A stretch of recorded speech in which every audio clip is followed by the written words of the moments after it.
The Mutual Broadcasting System presents Roger Kilgore, Public Defender.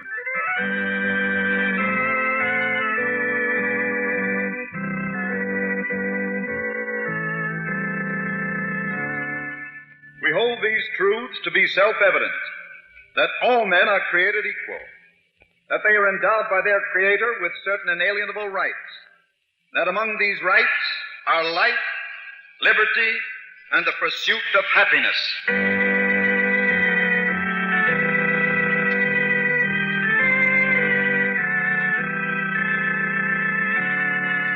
I'm Roger Kilgore, Public Defender, a paid servant of the public. It's my duty to defend all people accused of crime who are unable to pay for their own defense. The case of Don Winthrop began late one Monday morning in May in the office of Dr. Ames, the chancellor of the State University. Dr. Ames was deeply concerned as he looked at the hulking figure of the detective who stood beside his desk. You're sure there can be no mistake, Mr. Maxwell? Positive, Dr. Ames. I don't know what to say. We have students of every sort and description here, and sometimes they do get into scrapes, but... Now, look, Doctor, how soon before Winthrop gets here? I've sent for him. I don't know exactly where he is. As he's near the end of the year, he might be taking his final examinations. If he hasn't skipped town. Oh, I don't think he has. You found his car? Yeah, it was parked in front of a dormitory building. That don't mean a thing. Well, I'm certain he wouldn't have gone away without it. An old jalopy like that? We shall see. But in the meantime... Oh, that's probably young Winthrop now. Come in. Excuse me, Dr. Ames, but the proctor at the library told me that... yes. Come in, please. And close the door. Oh, yes, sir. Mr. Winthrop, this is Mr. Maxwell. How do you do, sir? Aye. Mr. Maxwell is with the city police. Oh? He's a detective. A detective? Yeah. I guess you're surprised, aren't you? Well, I don't understand, Dr. Ames. What's a detective got to do with me? I got a warrant for your arrest, young fella. For my arrest? But I haven't done anything. You just killed a guy, that's all. I what? Last night, while you were out driving on the boulevard, you hit a guy on a bicycle. Hey, no, wait a minute. You didn't even stop to see if he No, was... no, wait a minute. I didn't drive my car last night. That's no good, Winthrop. We got your license number from a motorist who was right behind you. He saw you hit the boy and run. He couldn't have. And he did stop to look at your victim. But I tell you, I didn't use my car last night. I can prove it. Come on, let's get down to headquarters. Hey, no, wait a minute. I've got a final exam coming up in a couple of hours. If you let me explain right here and You'll now... have to go to headquarters, young fella. There's a charge of manslaughter against you. Manslaughter? And you can't explain that to anybody except the captain.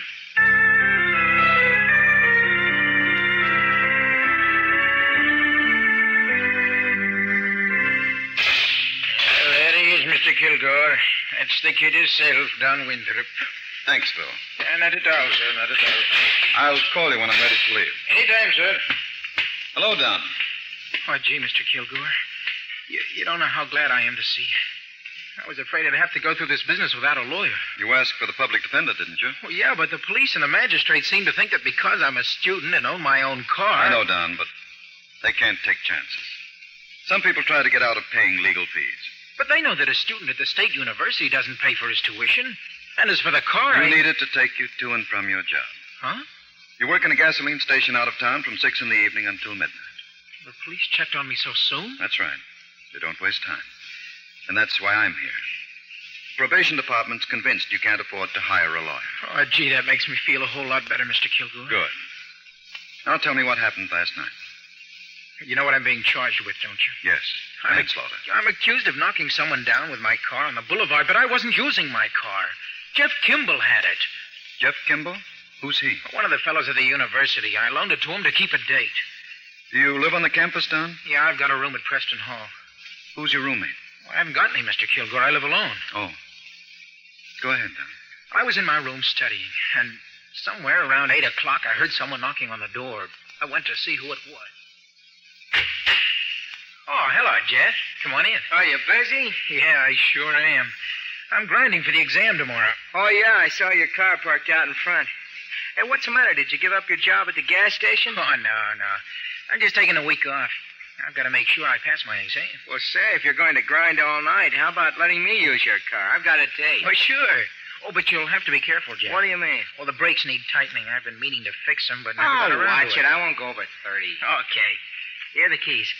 Oh, and look, Jeff, if you get back late and I'm asleep, leave the keys on the floor in the back of the car, will you? They'll be safe here. Yeah, sure. Well, so long, Don. And thanks. I'll see you tomorrow. Okay. Well, Mr. Kilgore, I studied until about midnight, and by then I was so tired I couldn't see straight. So I decided to go to bed. I'd just gotten to sleep when I thought I heard someone in my room. I turned on the light, and Jeff. Hey, what's the idea of the light? Hey, what do you want, Jeff? I brought back your keys. I told you to leave them in the back of the car. I know, but you gave them to me in person. I figured it was only right for me to... Hey, Jeff, are you drunk? Drunk? No. Oh, you're looking kind of seedy, Okay, pal. so I had a few, but that... Hey, look, Don, I gotta tell you something. Yeah? Now, don't hold it against me. It wasn't my fault. Well, what happened, Jeff? One of your front fenders. What? There's a pretty big dent in it. Oh, darn it, didn't I warn you about the brakes? I told you to go But easy. it wasn't my fault. I was parked and the guy in front of me backed up. He went right over the bumper and smacked into the fender. Well, did you get his number? No. Why not? Well, he was such a nice old guy, Don, and so apologetic. Yeah, but he busted my fender. Okay, so you'll drive the car the way it is. It's just an old jalopy anyway. Oh, thanks, Jeff, thanks. Well, I better get some sleep. I hope nobody spots me crossing the cap. Anything else, Don? Oh, that's all, Mr. Kilgore. Till I was called to the office this morning, and that detective told me... Oh, I didn't know what he was talking about, Mr. Kilgore. Now, Don, it's obvious you haven't got an alibi. What do you mean? If anyone but Jeff Kimball had seen you in your room after 8 o'clock last night, you would have told the police. They would have checked. Well, no one was in the room except Jeff, Mr. Kilgore. Which doesn't help at all. Well, Don, there are some items in your story I can check on before this case gets to court. Yeah? First, I'm going over to see Sam Howard, the district attorney.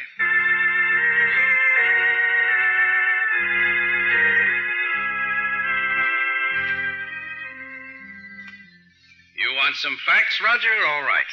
I'll give you an earful. Tom Stewart, age 19, was riding his bicycle on the boulevard last night when a car knocked him down and killed him. And the driver of that car didn't even stop to see if the kid was hurt. Yes, I got that from the police file, Sam. Well, then you know the whole story. Except for details. It was Winthrop's car. Yes. If it hadn't been for a motorist with brains enough to take down the license number, Winthrop would have gotten away with it.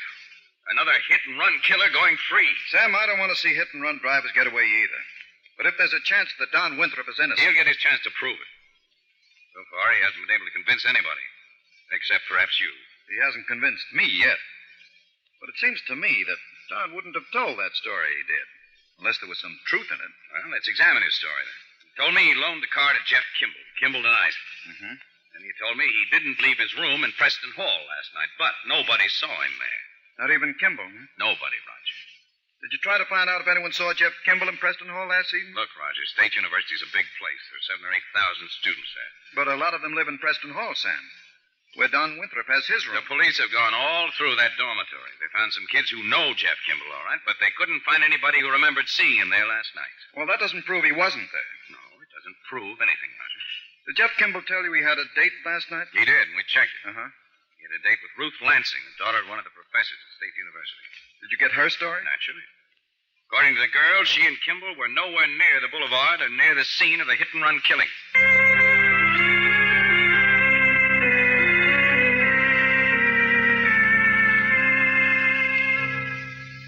Perhaps I should introduce myself, Mr. Kimball. I'm the public defender, Roger Kilgore. Okay, so you're the public defender, Mr. Kilgore. But this is the school library, and that sign says no talking, please. I doubt if we'll disturb anyone in here. There's no one in this room at the moment. I've got too much studying to do anyhow. Now, look here, Jeff. Let's keep it formal, huh? All right, Mr. Kimball. We'll talk here until we're requested to stop. I'll be back in my room in an hour or so. Will you answer my questions then? No. I'll tell you then what I think of Don Winthrop. I won't have to keep my temper. I see. I've answered enough questions today. I've done practically nothing else, and if you want to know what I said... I already know what you said, Mr. Kimball. Huh? I've been to see the district attorney. Oh? Then why bother me? Because I wanted to meet you. Okay, so you've met me. Thank you. You're welcome. How do you feel? What? You wouldn't have a headache, would you? Hey, what? A little hangover from too much drinking last night? Oh, I get it. The fairy tale Don told the police and the DA. Was it a fairy tale, Mr. Kimball? Yes, but they didn't fall for it. Police are still checking, you know. Let them check. Suppose they find someone who saw you drunk last night. They won't. Are you sure? No, I'm not sure. Are you planning to fix up a phony witness against me? I don't work that way, Mr. Kimball. Okay. I was out with Ruth Lansing last night. I brought her home about 12:30. And then I walked across the campus to the rooming house I live in. I didn't meet anyone. You didn't use Don Winthrop's car? That pile of junk, I should say not. Then why should Don try to implicate you? Well, he's been working too hard. Maybe it's affected his brain. Or maybe he saw me walking across the campus and he got the idea he could frame me. Oh, then you were near his dormitory after midnight. Yeah, I passed right by it. Now, look, Mr. Kilgore. I know I sound pretty antagonistic, but you're out to help Don. And after what he tried to do to me and is still trying to do, I want to get the facts, Mr. Kimball. And I'm going to keep after them until I find out who's telling the truth. You or Don Winthrop.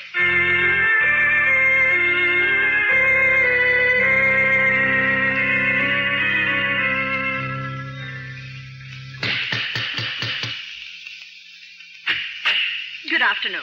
Good afternoon. I'm the public defender, Roger Kilgore. Oh, yes. Won't you come in, please? I'm Mrs. Lansing. Thank you. I've been rather expecting you. That's so?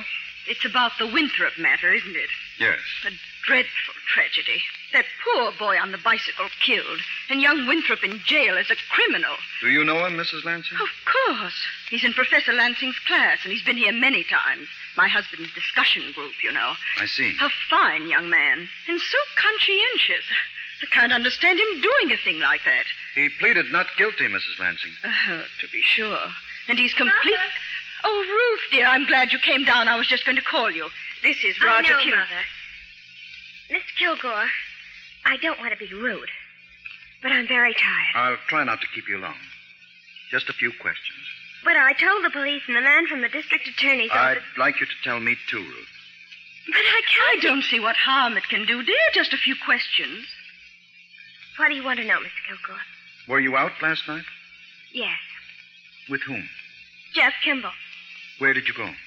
To the roadside inn on Highway 4. You had to drive to get there, didn't you? Yes. We used my father's car. Oh? Jeff doesn't have a car of his own. He got here about 8:30. Mother and Dad had gone down the street to keep a bridge date with the Spencers. Dad's car was in the garage. That's true, Mr. Kilgore. Dr. Spencer and Amy have a house on Faculty Row. I see. What time did you get back, Mrs. Lansing? It was quite late. After 1 o'clock, I believe. Then you don't know whether your car had been used, do you?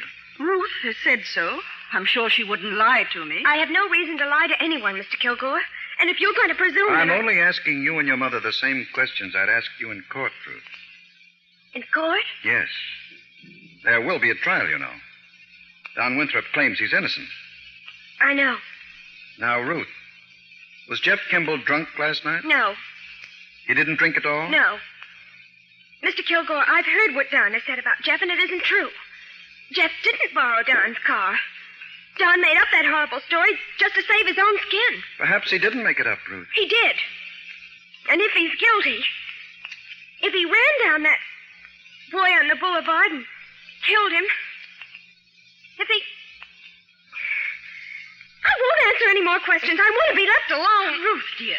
You see, Mr. Kilgore, the poor child's all broken up. Yes, I can see that. Couldn't you wait? Come back later, perhaps. Mrs. Lansing, Don Winthrop's in jail. And if he's not guilty... Ruth, what broke you up just now? Nothing. Was it a mental picture of something terrible? Something that you witnessed? I'm just tired, that's all. You're sure it was nothing else? I just told you, Mr. Kilgore. All right. Now, you say you and Jeff drove to the roadside inn on Highway 4. Yes. We got there about 9, and we left a few minutes before 12. And we used my father's car. How did you get there, Ruth? Why, straight up Highway 4, of course. From here? From the entrance to the highway, a few blocks from here. And you went straight to the roadside inn? Yes, yes. Ruth, did you tell that to the police? We told them we were at the inn, and I suppose We? that... What do you know what Jeff told the police? Well, I assume that... Oh, why don't you stop trying to mix me up? Mr. Kilgore, if you're not going to be fair... I'm I'll- being very fair, Mrs. Lansing. I'm giving your daughter every opportunity to tell the truth. Are you suggesting, Mr. Kilgore, that my daughter... I'm suggesting that Ruth and Jeff couldn't have driven to the roadside inn by using Highway 4. Why not? Highway 4, about a half a mile from the inn, has been closed for 3 days. But that's... The highway's under repair. You have to detour by way of the boulevard to get to the inn. I don't believe it. You're trying to trick me. Why don't we go for a ride? My car's right outside. Then you can see for yourself. I won't go anywhere with you. I can't take any more of this, Mother. I'm going upstairs to my room. I've never seen her act like that before. Mr. Kilgore, is the highway really closed for repair? Yes, Mrs. Lansing. But they must have gone to the roadside inn. The police Have you and the would have... professor ever been there? Well, yes. Once or twice. Then you know how crowded that place is. And how noisy. Yes, it is. If I wanted an alibi for something, Mrs. Lansing, I'd say I'd been to the roadside inn. And I could be reasonably sure that no one would ever remember seeing me there. I suppose you're right, Mr. Kilgore. But why should Ruth need an alibi? Either Ruth or Jeff Kimball does, Mrs. Lansing. But why Ruth? I don't know yet. Oh, dear. Is there a payphone nearby? There are payphones in all the school buildings, Mr. Kilgore. But I wish you would I've tell got me... to call my office immediately. I'm sorry, Mrs. Lansing, but I haven't a minute to spare.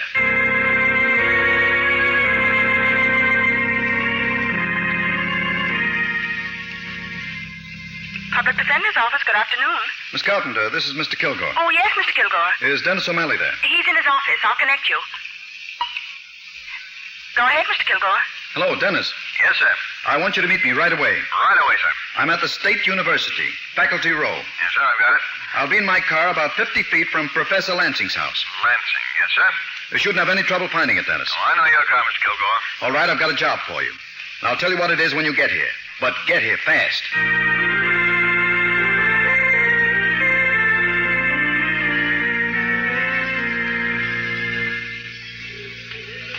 Oh, Jeff.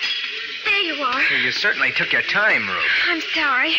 I had trouble getting away from my mother. You call me and say it's an emergency. You asked me to meet you in the cafeteria, then you show stop up... being so fussy. We're in serious trouble. What's the matter? The public defender came to my house. So? Doesn't that mean anything to you?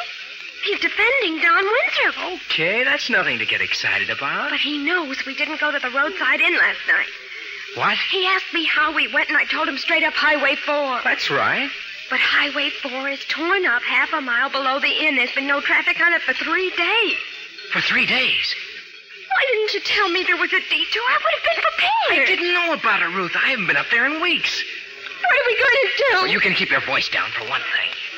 But Mr. Kilgore will find out we were driving on the boulevard. How can he? Well, he knows I lied to him about the inn. Well, what does that prove? Why, it proves... Now, listen, Ruth. We've got to stand pat. We've told the police and the DA our story, and we've got to stick to it. But the detour, Jeff... We took it. We'll tell that to a jury and let Kilgore prove that we're lying. That's no good. Why not? My mother heard what I said. I can shut her up easy enough. How? If she asks any questions, I'll tell her that you were driving the car when we hit that kid. But, Jeff, I wasn't. So what? I can swear you were. Oh, why did I let you talk me into this last night? But you did, honey. I was so frightened I couldn't even think. And I've been sick about it ever since. Well, it's too late now. You're an accomplice. I begged you to stop the car. Okay, so you did, but can you prove it? Oh, I wish I Excuse never... me, Bud. Can I trouble you for a match? I haven't got any. Oh. How about you, lady? No. What's the matter, lady? Is this guy giving you trouble? Why don't you mind your own business? I was only asking the Go lady. away, please. We're together. Oh. All right. I thought maybe... excuse me, I didn't mean to butt in. The lunkhead. Everybody wants to be a hero these days.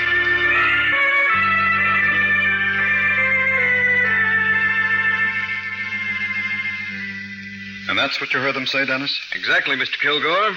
I was sitting at the next table to them in the cafeteria, and then I did what you told me to do. You went over to that table? That's right. And I made sure they both got a good look at me so they'll recognize me the next time. Thanks, Dennis. Well, Mrs. Lansing? I don't understand, Mr. Kilgore. I can't understand. Well, it's obvious now that Don Winthrop is innocent. Yes. But my daughter, she... Ruth should have gone to the police and reported what Jeff had done. But she had... Mr. Kilgore, she can be punished for not doing that, can't she? Yes. She's compounded a felony. Oh, good heavens. But if she goes to the DA and tells him the truth now... But she lied to the police. I'm pretty sure Sam Howard would be willing to overlook that, Mrs. Lansing. If Ruth makes a statement voluntarily and without delay. Oh, I wish I knew what to do. Would you like me to speak to her? No. No, it would be much better coming from me. When Ruth comes in, Oh, that must be Ruth now. Ruth? Yes, Mother?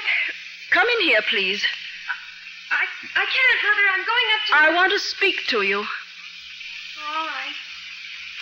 But please don't ask me any... You see, Mr. Kilgore? She recognizes me. You came over to our table in the cafeteria. What are you doing here? Ruth, this man is Dennis O'Malley. He's one of my investigators. You had him follow me, didn't you? I suspected that you would rush over to see Jeff. And I had to know the truth about what really happened last night. Well, you sent a spy. And he saw Jeff and me talking. But he didn't hear what we said. But he did, Ruth. What? Tell her what you heard, Dennis. Sure. When you got to the cafeteria, Miss Lansing, the boy, Jeff Kimball, was already there. And he said to you that... I don't care what you heard, Mr. O'Malley. You'll never prove it. And neither will you, Mr. Kilgore. I'll deny everything. And so will Jeff. Why, Ruth. I've got to, Mother. And that's all I'm going to say. Now, Ruth, you listen to me. I can't. Please, Mother. I know I can never make you understand.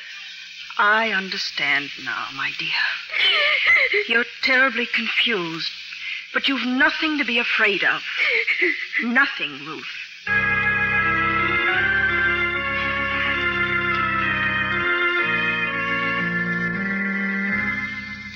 Mrs. Lansing and Miss Ruth Lansing, this is the district attorney, Mr. Howard. How do you do? Would you sit down, please? Thank you. Sam, Ruth Lansing wants to make a statement on the Winthrop case. A statement? She wants to change the story she told the police and your assistant. Oh, I see. But, Mr. Howard, my daughter and I must be sure that she won't be punished for not telling the truth before. All I can promise I is didn't that... do anything, Mr. Howard. I was just very frightened and very foolish. Suppose you tell me what you want to change in your story. All right. Jeff and I had a date last night. And without my knowing it, he borrowed Don Winthrop's car. And we went for a ride on the boulevard. Go ahead, Miss Lansing. Well, we drove for about an hour, and then Jeff suggested that we stop off for a drink. Where was this? Oh, a little place just off the main road. I don't know the name of it, but I can find it if you want me to. We'll take care of that later. Well, Jeff and I were there for a couple of hours. I'm sure someone will remember it. A couple of hours for one drink, Miss Lansing? Oh, no. No, Jeff had several. More than he should have, Mr. Howard. I was afraid to let him drive home, but he insisted that he was all right and he wouldn't let me drive, so... Mr. Howard, I've already told this to Mr. Kilgore. Why can't he tell you the rest? I've got to hear it from you, Miss Lansing. It's your statement. Well, Jeff was driving the car. And a few miles down the boulevard, I saw this boy on a bicycle. And I called Jeff's attention to him, just to make sure Jeff saw him, too. Jeff, watch out for that boy on the bicycle. I see it, Ruth. I'm not blind. No, but you're not quite sober either. I told you I was all right, didn't I? Well, that doesn't mean that you're Well, looking... just let me worry about what's on the road, honey. I'll get you home in the best style. Then you'd better watch the road, Jeff. Why, is the road prettier than you? Jeff, please look where you're driving. You're crowding that boy. Hey, get out of the way, you lunkhead. Trying to, but you're not giving him a chance. Pull over, Jeff. Oh! I couldn't stop. The brakes wouldn't hold.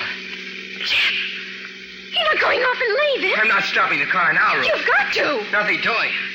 I'm not getting myself locked up for driving with liquor in me. But that boy might be badly hurt. He might Shut even... up, Ruth, and listen to me. You're not going to say a word about this to anyone. What? You'll keep your mouth closed or I'll see that you get implicated right up to your pretty little neck. Jeff. I'll swear to anything to involve you. And you didn't say anything, Miss Lansing.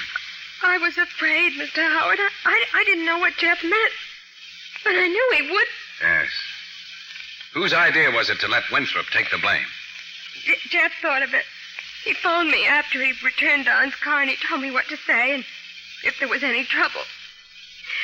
I was so bewildered. Well, Sam, what do you think of it? I don't know, Roger.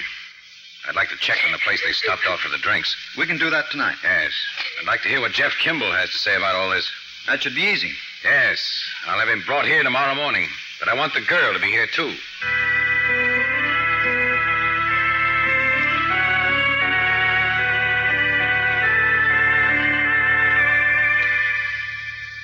She's lying, Mr. Howard. Ruth, why don't you tell him the truth? You were driving the car when we hit that kid. Jeff, you know that isn't the truth. Oh, yes, it is. Now, I know I've lied to everybody, the police, the district attorney's office, even to you, Mr. Kilgore. But it was just to protect her. Why, Jeff? She begged me to, Mr. Kilgore. And I wasn't going to be a heel.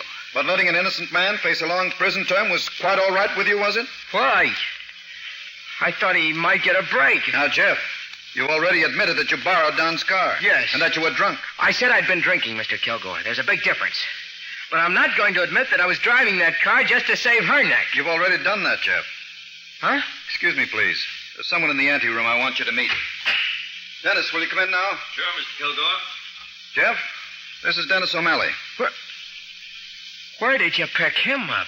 It's nice of you to remember him.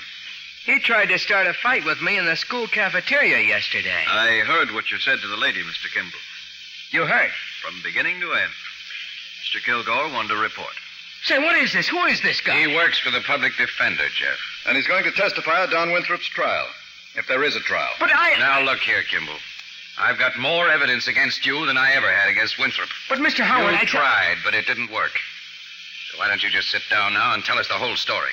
Or better yet, here's a pencil and some paper. Write it down and then sign it.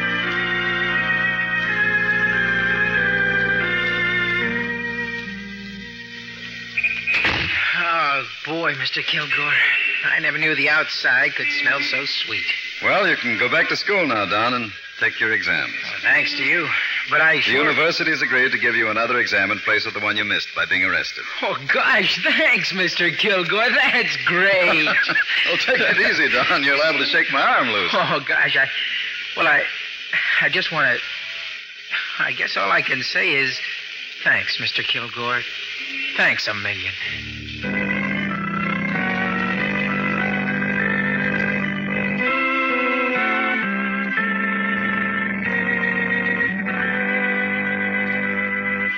We hold these truths to be self-evident, that all men are created equal, that they are endowed by their Creator with certain inalienable rights, and that among these rights are life, liberty, and the pursuit of happiness.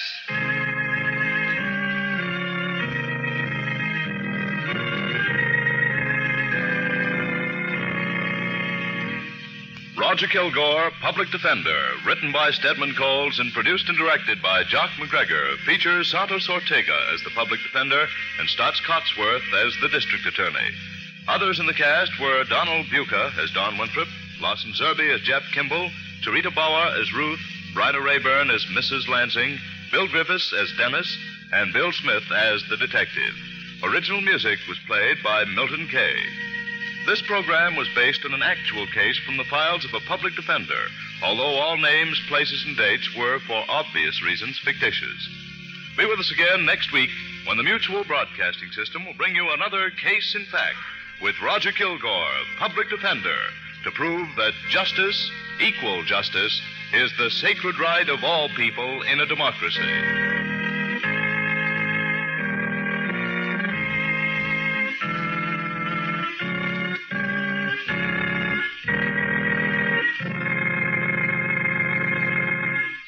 Carl Caruso speaking. This is the Mutual Broadcasting System.